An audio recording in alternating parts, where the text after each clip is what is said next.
को इजाजत मिली। हम लोगों का सौभाग्य है कि बिहार उद्योग के मामले में बहुत आगे रहा है।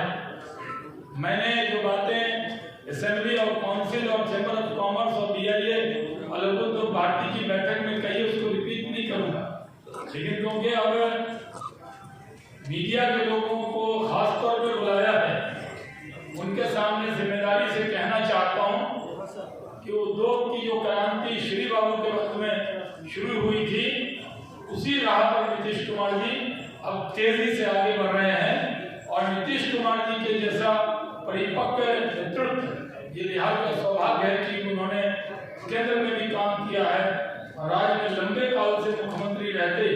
उनकी ये सोच रही कि किसानों को जरूर लाभ मिलना चाहिए, किसानों की उपेक्षा नहीं होनी चाहिए। इसलिए बिहार के किसान जब बंटवारा हो गया तो खनिज तो हमारा झारखंड में चला गया, लेकिन आज खनिज के तौर पर कुछ है तो हमारे खेत से किसान वो जो अनाज पैदा करते हैं, उस अनाज से हम अपना पेट तो भरते ही, लेकिन पूरे देश में करीब यहाँ से अनाज, खासकर अगर मक्का में देखूं तो 30 लाख टन मक्का बिहार के किसान पैदा करते हैं। उनको दाम मिलता नहीं और वो चला जाता है देश के अन्य कोने में। अब जो किसान पैदा करेंगे, मैंने जानबूझकर असेंबली में कहा था कि ये कोई मजाक की बात नहीं है। इथेनॉल शब्द क्या है? हमारे पार्टी के कई लोग हमसे मिले और कहने लगे इथेनॉल क्या होता है।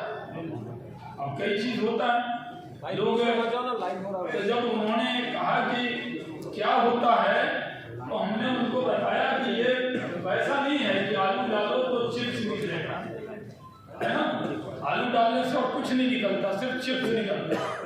लेकिन इथेनॉल ऐसा है कि मक्का डालने से, टूटे हुए चावल डालने से, सड़े हुए अनाज डालने से, पानी में अगर अनाज भीग जाए तो माथा पे हाथ नहीं रखना है, आंख से आंसू नहीं बहाना है, वो इथेनॉल कंपनी को दे देना है उसी रेट पर और वो इससे इथेनॉल बनाए। इधर से मक्का, गन्ना, टूटे हुए चावल, कई लोग तो गेहूं भी कहते हैं, सड़े हुए अनाज।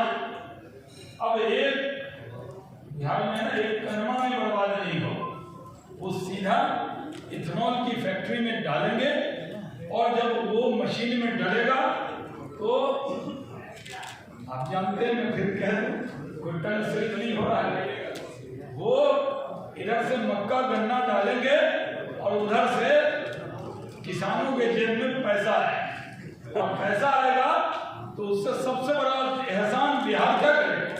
बिहार इथेनॉल का हब बनेगा, बिहार इथेनॉल देने वाला बनेगा। अरब कंट्री पर जो डिपेंड होते हैं हम डॉलर से, फॉरेन एक्सचेंज रिजर्व का बहुत बड़ा पैसा देश के बाहर चला जाता है, तो बिहार डॉलर बचाए। कुछ लोग हैं जिनके समझ में नहीं आया, वो हमारा बात को वायरल कर रहे थे, कह रहे थे कि हम भी वही नेता है जो कहेंगे इधर से डालो तो उधर से निकले। मैंने तो जानबूझ के बोला, यानी आप समझ में आ गया कि जितना इधर से मक्का गन्ना डलेगा उतना भारत के इकोनॉमी को लाभ होगा, यानी हमारे डॉलर बचेगा और किसानों को फायदा होगा। 4-5 लोग बुलाए, जो बड़ी बड़ी कंपनी से बात हो रही है उसका जिक्र तभी करूंगा जब MOU का ड्राफ्ट बनके साइन होने वाला है। अभी आज कर दूंगा, आज बता दूंगा तो वही खबर बन जाएगी। हमसे कहा गया कि अगर 1000 करोड़ की कोई इन्वेस्टमेंट ले आइए तो हम आपके घर पे सील लोढ़ा जाके मसाला पीसेंगे। नेताजी ने कहा मुझे, तो मैं मसाला तो नहीं पिसवाऊंगा, लेकिन बिहार के अंदर जरूर इतना इन्वेस्टमेंट आएगा कि जो इन्वेस्टमेंट की हमने कल्पना नहीं की। हम टेक्सटाइल पॉलिसी बनाने जा रहे हैं, हम टेक्सटाइल के लोग आज आए भी हैं। मैं टेक्सटाइल में खुद भारत सरकार में मंत्री रहा हूँ और मेरा परिचय उन लोगों से जीवंत रहता है। पत्रकार मित्र भी जानते हैं कि जिनसे मेरा एक बार रिश्ता जुड़ता है, वो जीवन के साथ भी और जीवन के बाद भी वो रिश्ता खत्म नहीं होता है, तो वो लोग सब मेरे कांटेक्ट में हैं। मैंने उन सब को भी इनवाइट किया है। अभी मेरा मिशन था कि एक बार इथेनॉल पॉलिसी ले आऊँ, और मुख्यमंत्री जी का बहुत जोर था कि हम इथेनॉल पॉलिसी को लाएं और बिहार पहला राज्य बन जाए। तो मैं आज ये इथेनॉल पॉलिसी के वक्त में आप बड़ी तादाद में आए। ज़्यादा समय मैं आपका नहीं लेना चाहता, लेकिन मैं जिम्मेदारी से कहता हूँ कि अगर जितने इन्वेस्टर आएंगे हम रेड कार्पेट वेलकम करने वाले। इस इथेनॉल पॉलिसी में मुख्यमंत्री जी ने खुद कहा कि 1 हफ्ता दीजिए। 1 हफ्ता का मतलब ये नहीं कि बीच में दुर्गा पूजा आ जाए, बीच में दिवाली आ जाए, छठ आ जाए, ईद आ जाए। 7 वर्किंग डेज। ये बिहार पहला राज्य बना है जो हम इंदिरा भवन में, जहाँ बिहार फाउंडेशन का ऑफिस है, वहाँ पर 7 वर्किंग डेज में ऑल डिपार्टमेंट मिलकर क्लियरेंस देगा। 7 वर्किंग डेज में, सिर्फ 7 वर्किंग डेज। हम जो इन्वेस्टर हमारे यहाँ आएंगे उनको अब 2 साल बैठना नहीं पड़ेगा, 1 साल नहीं बैठना पड़ेगा। हम उनको 1 महीने के अंदर वो हमारे दरवाजे पे आएंगे और हम उनका स्वागत भी करेंगे और उनको 1 महीने के अंदर निर्णय करके देंगे। हम बियाडा के मामले में बड़ी लोगों को तरह तरह की बातें रहती, और मैं आपको बता देता हूँ पूरी तरह से हमारा विभाग इस बात की चिंता करेगा कि जो इन्वेस्टर आए उसको सिर्फ बोलने के लिए नहीं, अतिथि देवो भव वाला देश है, जो आएगा उसकी भी चिंता करेंगे। लेकिन जो बिहार के लोग हैं, बिहार पीछे होगा, लेकिन एक बार हु इज हु बिहारी की हम लोग डायरेक्टरी छाप दें तो पता लगेगा। फार्मास्यूटिकल में बिहारी बहुत आगे हैं, बिहारी मजदूर नहीं है, मालिक है। फार्मास्यूटिकल के लोग कैसे आए, वो इलेक्ट्रॉनिक्स में कैसे आए, टॉय में कैसे आए, प्लास्टिक पार्क में कैसे आए। और इसमें केंद्र सरकार के जितने मंत्री बिहार से हैं वो भी मेरी तरह ही मेहनत कर रहे हैं।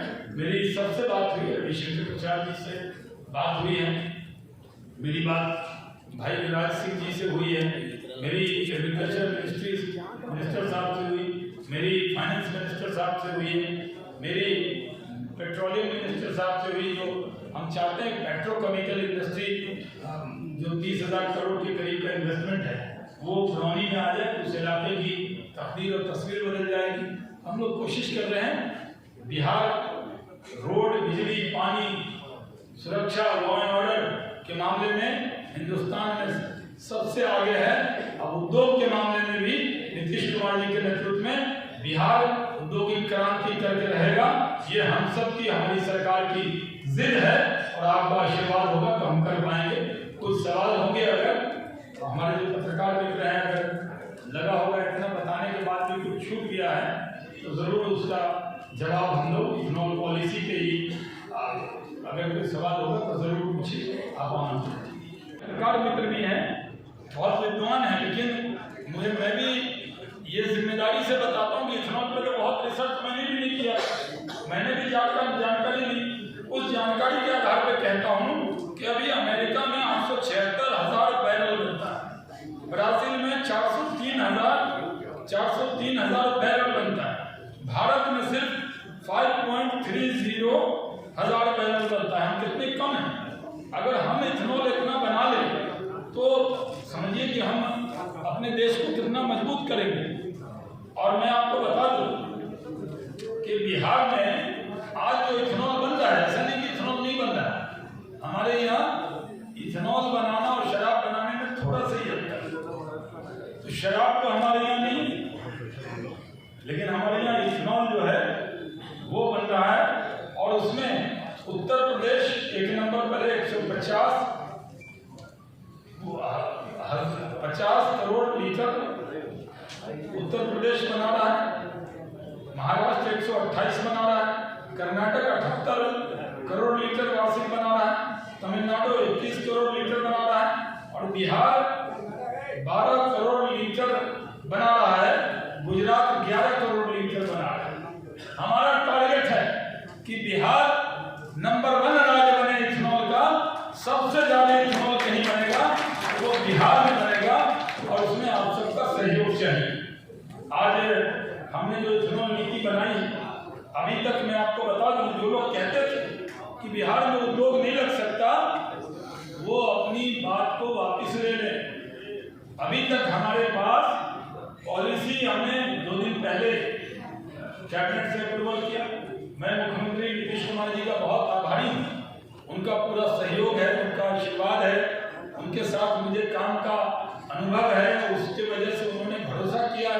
और जब इथेनॉल पॉलिसी पर मैं बता दूं कि उन्होंने 2.5 घंटे 3 घंटे बैठक की है। ये जो इथेनॉल पॉलिसी हमने ये बनाई है, ये इथेनॉल पॉलिसी बनाने में जितनी हमारे प्रिंसिपल सेक्रेटरी और हमारे पूरे टीम की मेहनत है, इससे कम मेहनत नीतीश कुमार जी की नहीं है। उनकी पूरी छाप इस पॉलिसी पे है। और ये पॉलिसी जब बनी तो कैबिनेट में आया और कैबिनेट में भी सर्कुलेट हुआ सेम डे, क्योंकि हमने जल्दी बनाया। ब्रजेश जी ने 12 बजे रात तक इस पर मेहनत की। इसके अंदर जब इसका फाइनल अप्रूवल बना और इसके अंदर जो मैंने फोन से ही बताया कि इसमें आगे थोड़ा गन्ना डाल दीजिए, थोड़ा मक्का डाल दीजिए, फिर मैंने कहा फोन से ही, मैं वहाँ था बंगाल में जो खेला हो गए और विकास हो गए उस वाले में था, तो मैंने उनसे कहा कि वहाँ थोड़ा चावल भी डाल, लोगों को पता।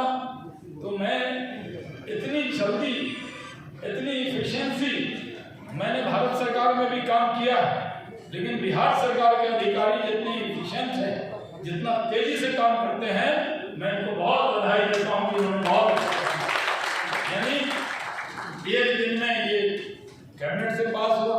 फिर जब तक काउंसिल में इसको पॉलिसी मैटर को जब तक ले नहीं किया जा सकता, उससे पहले बोला नहीं जा सकता। लेकिन हमारे मीडिया के जो यहाँ लोग हैं, आप जानते हैं वो कितनी उनकी पहुंच है, वो सब उनको पता था, कई अखबार में छप गया, लेकिन मैं नहीं बोल सकता था कुछ। तो मैंने कहा कि जैसे मैं बंगाल से लौटूंगा तो दूसरे दिन आज तय किया कि आज मैं इस इथेनॉल पॉलिसी को देश के सामने यहीं से लॉन्च करूंगा। मैं मीडिया के मित्रों से कहना चाहता हूं, मैं तो पार्टी का राष्ट्रीय प्रवक्ता हूं, कभी चुनाव में भी मैं आजकल ज्यादा जाना होता है और मेरी खबरें तो आप कई बार लगाते हैं। मेरी खबर लगे न लगे, लेकिन बिहार इथेनॉल का हब बनेगा, बिहार देश का डॉलर बचाएगा, बिहार कंट्रीब्यूट करेगा। बिना बिहार के देश में तरक्की की कल्पना नहीं हो सकती। बिहार इस भारत माता का एक अंग है और अगर एक अंग भी कमजोर रहेगा तो ये भारत माता विश्वगुरु नहीं बन पाएगी। ये सोच के साथ हमने काम शुरू किया।